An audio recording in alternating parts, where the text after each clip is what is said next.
राज्यात पहिलं पाऊल पत्रकारितेचं जगावेगळं. नमस्कार लाईव्ह. आम्ही करणार आहोत पत्रकारिता सर्वसामान्यांसाठी, प्रत्येकाच्या सन्मानासाठी. आम्ही तुम्हाला मिळवून देणार आहोत तुमचे हक्क. आमचा लढा असणार आहे तुमच्या प्रत्येक वेदनेसाठी. नमस्कार live. WhatsApp, Facebook, Twitter, email यांच्या माध्यमातून तुम्हाला मिळणार आहे जगाची खबरबात. नमस्कार लाईव्ह, बातमी तुमच्याजवळ.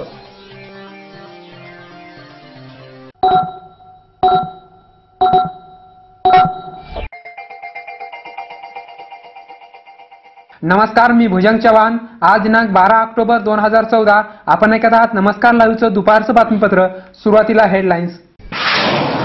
विशाखापट्टणमच्या किनारपट्टीवर चक्रीवादळ धडकले. 2 जणांचा मृत्यू. 5 लाख नागरिकांना सुरक्षित स्थळी हलविले. उंचेश्वर नाल्यात बस कोसळून चालक वाहकासोबत 19 जण जखमी. माजी आमदार सुभाष साबणे यांच्या प्रचार यात्रेत माजी खासदार भास्कररावांचे निकटवर्तीय. मोदीच्या सभेबाबत औत्सुक्य. नांदेडसह लातूर आणि परभणीचे हजारो कार्यकर्ते लोह्यात दाखल. बेपत्ता व्यापारी सत्यवान चम्मेवार यांची निर्घृण हत्या. देवाणघेवाणीहून घडली घटना. आता बातमीपत्र विस्ताराने. विशाखापट्टणमच्या किनारपट्टीच्या भागात सध्या 170 ते 180 किलोमीटर प्रति तास वेगानं वारे वाहत आहेत. या वादळाचा अंदमान, ओडिशा व आंध्र या 3 राज्यावर अधिक परिणाम जाणवणार आहे. हवामान खात्याने दिलेल्या इशाऱ्यावरून राज्य आणि केंद्र सरकार सतर्क झाले आहे. त्यामुळे गेल्या 5-6 दिवसापासून किनारपट्टीलगतच्या नागरिकांना सुरक्षित स्थळी हलविण्याचे काम सुरू आहे. पहिला टप्पा म्हणून आंध्र प्रदेशच्या किनारपट्टीवरील 5 जिल्ह्यातील सुमारे 1,11,000 नागरिकांना तर ओडिशाच्या जंगम जिल्ह्यातील 3,50,000 नागरिकांना सुरक्षित स्थळी हलविण्यात आले आहे. आणखी सुमारे 5 लाखाहून अधिक नागरिकांना सुरक्षित स्थळी हलविण्याची तयारी सुरू आहे. येत्या 24 तासामध्ये आंध्राच्या किनारपट्टीवर तसेच ओडिशाच्या गोपालपूर किनारपट्टीवर काही ठिकाणी मुसळधार पाऊस तर काही ठिकाणी अतिवृष्टी होण्याची शक्यता हवामान खात्याने वर्तवली आहे. प्रशासनाकडून जीवित आणि वित्तहानी टाळण्यासाठी विशेष काळजी घेण्यात येत आहे.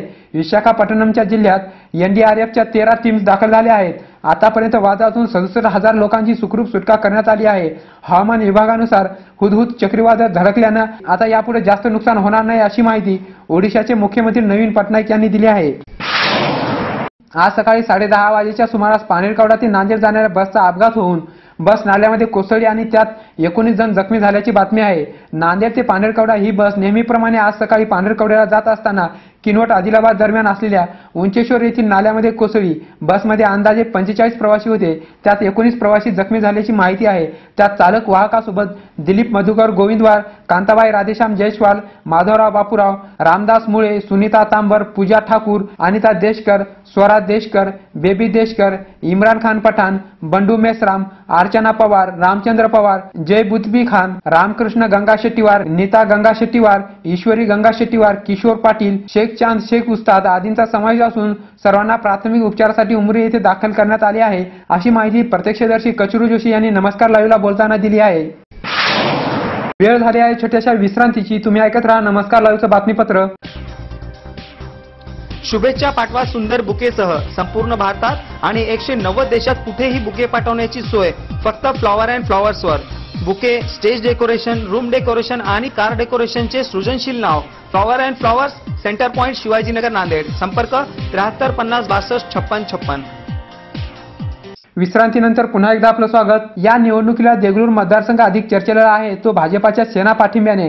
भाजपाने सुरुवातीला भीमराव क्षीरसागर यांना उमेदवारी दिली होती, परंतु त्यानंतर माजी खासदार भास्करराव पाटील खतगावकर यांनी राजकीय सूत्र फिरवत भीमरावचा पाठिंबा काढून घेतला आहे. त्यामुळे भीमराव एकाकी पडले असताना दुसऱ्या बाजूने पराभवाची घटका मोजणाऱ्या सेनेच्या माजी आमदार सुभाष साबणे यांना भाजपा कार्यकर्त्यांनी छुपा पाठिंबा दिल्याने आता सुभाष साबणे विजयाच्या समीप पोहोचले आहेत. आज बिलोली शहरात सुभाष साबणे यांनी प्रचार रॅली काढली. या प्रचार रॅलीमध्ये सेनेच्या अनेक कार्यकर्त्यांसोबत भाजपामध्ये प्रवेश केलेले भास्करराव पाटील खतगावकर यांचे निकटवर्तीय असलेले सुभाष पवार, माजी नगराध्यक्ष यादव तुंबडे यांचे चिरंजीव इंद्रजित तुंबडे यांचाही सहभाग होता अशी माहिती आमचे बिलोलीचे वार्ताहर गफूर कुरेशी यांनी दिलेली आहे.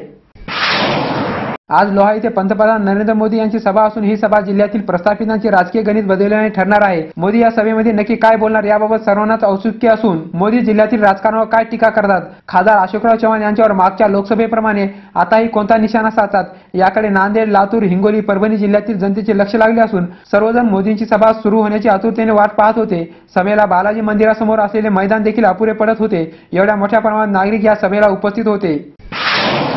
नरसी शहरातील भुसार मालाचे व्यापारी सत्यवान सावकार हे 7 ऑक्टोबर रोजी बेपत्ता झाल्याची तक्रार पोलीस ठाण्यात दिली होती.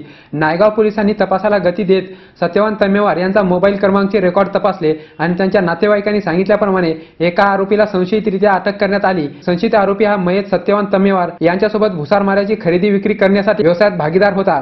त्या दोघांमध्ये पैशावरून वाद झाले होते. संशयित आरोपीला पोलिसांनी खाक्या दाखविताच आरोपीने खून केल्याचे कबूल केले आहे. त्याबाबत पोलिसांनी अधिक चौकशी केली असता सत्यवान तम्मेवार यांचे प्रेत आंध्र प्रदेशातील बोचकुंदा या गावाजवळ नेऊन टाकले असल्याचे त्यांनी सांगितले. त्यानुसार पोलिसांचे एक पथक आंध्र प्रदेशमधील बोचकुंदा या गावी जाऊन सत्यवान तम्मेवार यांचे प्रेत आणले असल्याची माहिती शेषराव गजभारे यांनी नमस्कार लाईव्हला बोलताना दिली आहे. या प्रकरणाचा अधिक तपास सहाय्यक पोलीस निरीक्षक सुधाकर जगताप हे करत आहेत. शेवटी पुन्हा एकदा हेडलाईन्स.